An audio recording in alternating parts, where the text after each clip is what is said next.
అతుల్యకి తెలియని విషయం ఏంటంటే మనోహర్ గారు తన తండ్రి సెల్వరాఘవన్ గారు స్నేహితులు అని. ఆయన కూడా అతుల్యకి అవేమీ చెప్పకుండా అంతా నేను చూసుకుంటాను, నువ్వేం భయపడకు అని ధైర్యం చెప్పడంతో కొంతలో కొంత ధైర్యంగా ఉండేది అతుల్య.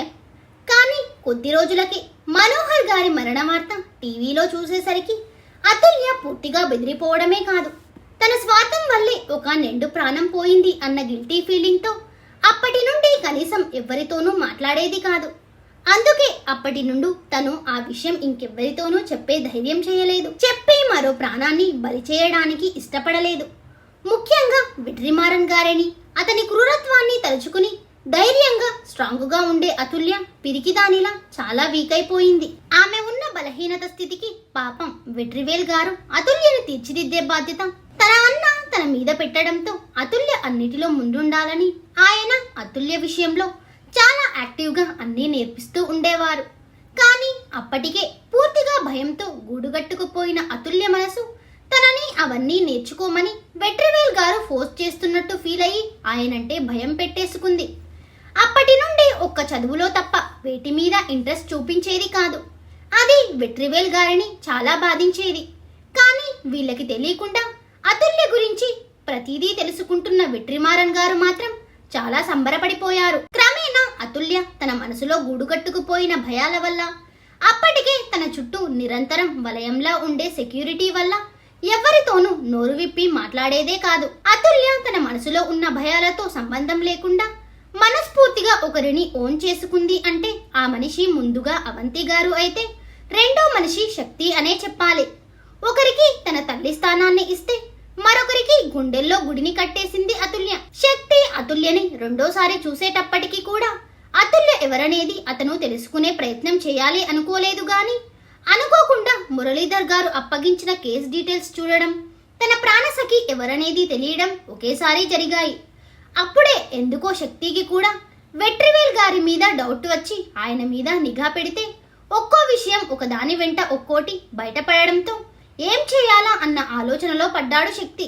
అసలు నేరస్తుడు ఎవరో తెలియడం, అతని చేతిలోనే అతుల్య తల్లిదండ్రులే కాదు తన తండ్రి కూడా ప్రాణాలు పోగొట్టుకున్నాడు అని తెలియగానే శక్తి కోపంలో వెట్రిమారన్ గారి ప్రాణాలు గాల్లో కలిపేయడానికి ప్రణాళికలు అన్నీ సిద్ధం చేశాడు. కానీ అంతలోనే శక్తి గురించి తెలుసుకున్న వెట్రివేల్ గారు ఒకసారి కలవమని కబురు చేయడంతో అప్పటికే అతుల్య విషయంలో ఆయన అంటే ఏర్పడ్డ అభిమానం వల్ల తను కూడా ఆయన్ని కలవాలి అనుకున్నాడు.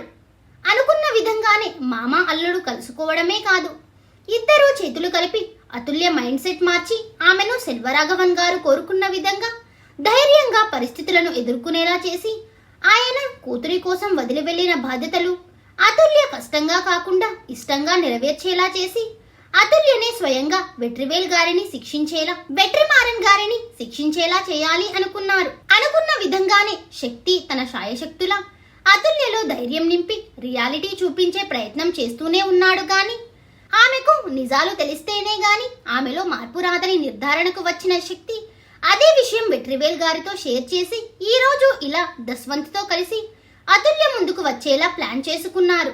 ఈ మధ్యలోనే వెట్రివేల్ గారి ద్వారా పరిచయం అయిన దస్వంత్ శక్తిలు మంచి ఫ్రెండ్స్ అవ్వడమే కాదు కొన్ని నిజాలు కూడా తెలుసుకున్నారు. ఇక ప్రస్తుతానికి వస్తే వెట్రివేల్ గారు చెప్పిందంతా విన్న అతుల్య ఇన్నాళ్ళు తన తల్లిదండ్రుల మరణం వెనుక ఉన్న రహస్యం వల్ల మనసులో భయాన్ని బాధను అణచుకుని తనలో తానే కుమిలిపోయింది. ఇప్పుడు అవన్నీ గుర్తు రావడం, పైగా అప్పటికే తన చేతగానితనానికి, పిరిగితనానికి, తన తండ్రి కోరిక మరుగున పడేలా చేయబోయిన తన పిచ్చితనానికి తన మీద తనే కోప్పడుతూ గట్టిగా ఏడవడం మొదలుపెట్టింది. ఇన్నాళ్ళు మనసులో గూడుగట్టుకుపోయిన బాధ కదా. ఆమె ఏడుస్తుంటే అందరూ దగ్గరకు తీసుకున్నారే గాని ఒక్కరు కూడా ఆమెను ఓదార్చే ప్రయత్నం చేయలేదు.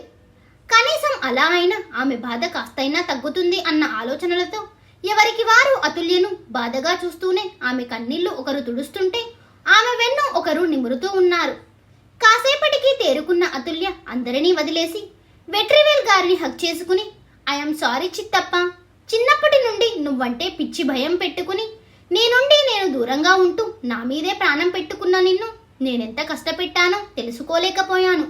ఐఎమ్ సారీ అంటూ కన్నీళ్లతో చిన్నపిల్లలా ఆయన గుండెల్లో ఒదిగిపోయింది. ఆయన కూడా కూతురిని దగ్గరకు తీసుకుని ప్రేమగా ఆమె తలనిమురుతూ ఉండిపోయారు. వల్లి గారు ఆ ఇద్దరిని ఎలా అయితే చూడాలి అని ఇన్నాళ్ళు కలలు కన్నారు, ఇప్పుడు అలా చూసేసరికి కన్నీళ్లతో నవ్వుతూ మనసులోనే దేవుడికి, ఎదురుగా ఉన్న అల్లుడికి కృతజ్ఞతలు చెప్పుకున్నారు. కాసేపటికి అందరికీ మనసులో ఏదో పెద్ద భారం దిగినట్టు అనిపిస్తుంటే తేలికైన మనసులతో వల్లి గారి చేతి వంట టేస్ట్ చేసి అందరూ హాల్లో కూర్చుని కబుర్లలో ఉండగా ఎందుకో సడన్ గా అతుల్యకి బాలన్ గారు గుర్తొచ్చి, చిత్తప్ప, బాలన్ అంకుల్ ఫ్యామిలీ ఏమయ్యారు అని అడిగింది. ఆ ప్రశ్నకి వెట్రివేల్ గారు బాధగా, ఆ దుర్మార్గుడు బాలన్ ఫ్యామిలీ మొత్తాన్ని చంపేశాడమ్మా. నేను వాడి ఆలోచన పసిగట్టి వాళ్ళని సేవ్ చేయాలి అనుకుని రియాక్ట్ అయ్యేసరికి బాలన్ కొడుకు మాత్రమే ప్రాణాలతో మిగిలాడు అని చెప్పారు జరిగింది గుర్తు చేసుకుని బాధపడుతూ. ఆయన చెప్పింది విని అక్కడున్న అందరూ మౌనం దాలిస్తే అతుల్య బాధగా, ఇంతకీ వాళ్ళ అబ్బాయి ఎక్కడున్నాడు చిత్తప్ప అని అడిగింది అతను ఎలా ఉన్నాడో తెలుసుకుందామన్న క్యూరియాసిటీతో. ఆ ప్రశ్నకి వెట్రివేల్ గారు చిన్న చిరునవ్వుతో, వాడిని కాపాడినప్పుడు నాకు వాడిలో వాడి తండ్రి కనిపించాడురా.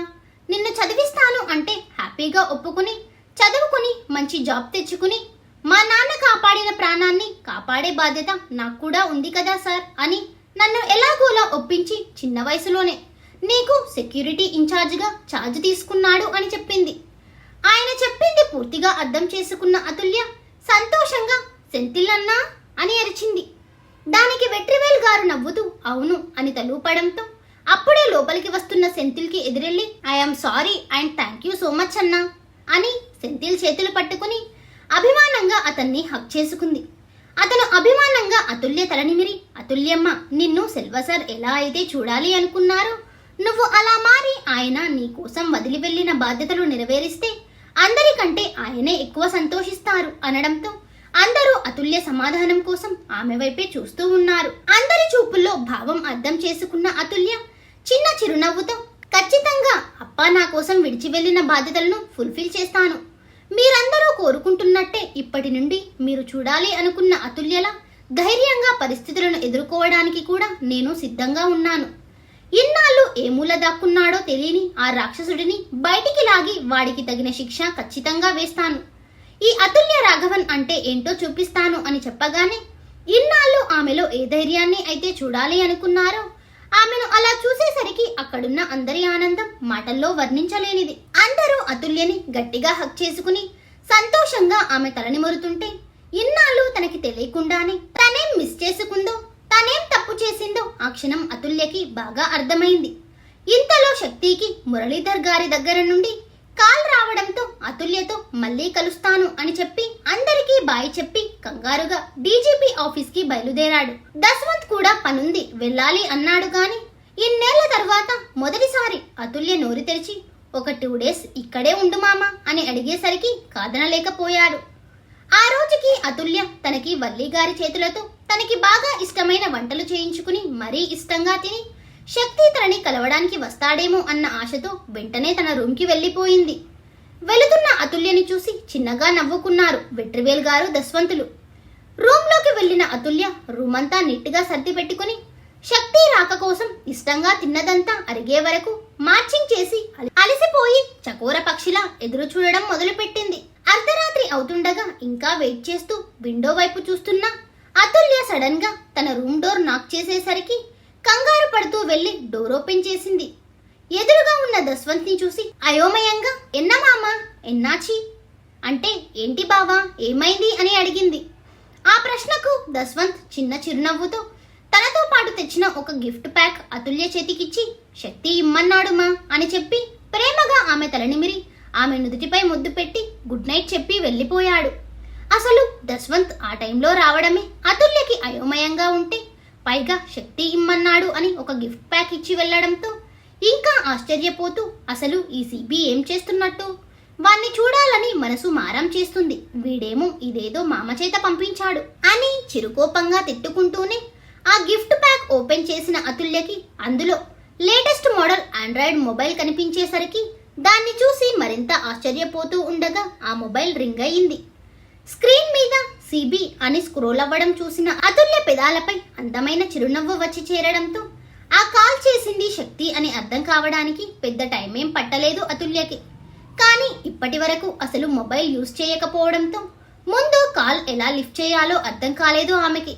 కానీ ఆమెకున్న తెలివితేటల వల్ల క్షణాల్లోనే అర్థం చేసుకుని కాల్ లిఫ్ట్ చేసి కాల్లో ఇక మన అతుల్య అలకగా ఇడియట్ నువ్వొస్తావ్ అని పిచ్చిదానిలా వెయిట్ చేస్తుంటే నువ్వేమో మామ చేత ఇలా ఈ మొబైల్ గిఫ్ట్ పంపించడం ఏంట్రా?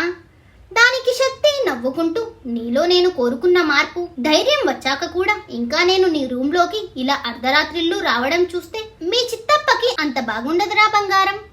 వాట్? షాక్ తో అతుల్య వాట్ అని అరిచింది. ఆమె అరుపుకి అదిరిపడ్డ శక్తి వీపుని తట్టుకుంటూ తింగరిదానా ఎందుకే ఆ అరుపు? ఏమైందని ఇప్పుడు? రేయ్ మెంటల్, అసలు నువ్వేం చెబుతున్నావురా? రోజు నైట్ నువ్వు నా రూమ్ లోకి వస్తున్నట్టు మా చిత్తప్పకి ఎలా తెలుసు అని అడిగింది భయంగా. దానికి శక్తి నవ్వుతూ నేను ఫస్ట్ డే నా సొంతంగానే వచ్చాను గాని సెకండ్ డే లోపలికి ఎంటర్ అయ్యేసరికి కింద నుండి నీ రూమ్ బాల్కనీలోకి నిచ్చెన ఉండడం చూసి కంగారు పడుతూ ఇంటి చుట్టూ చూసేసరికి మీ చిత్తప్ప బయట గార్డెన్లో కనిపించారు. ఆయన దగ్గర విషయం దాచడం ఇష్టం లేక నిన్ను కలవడానికి వచ్చాను అని చెప్పగానే ఆ నిచ్చెన వేసింది ఆయనే అని చెప్పారు. అది వినగానే అతుల్య మరింత ఆశ్చర్యంగా ఏంట్రా నాకింకా ఎన్ని షాక్లు ఇస్తారు? ఇందులో షాక్ ఇవ్వాల్సిందేముందే, సంతోషపడక.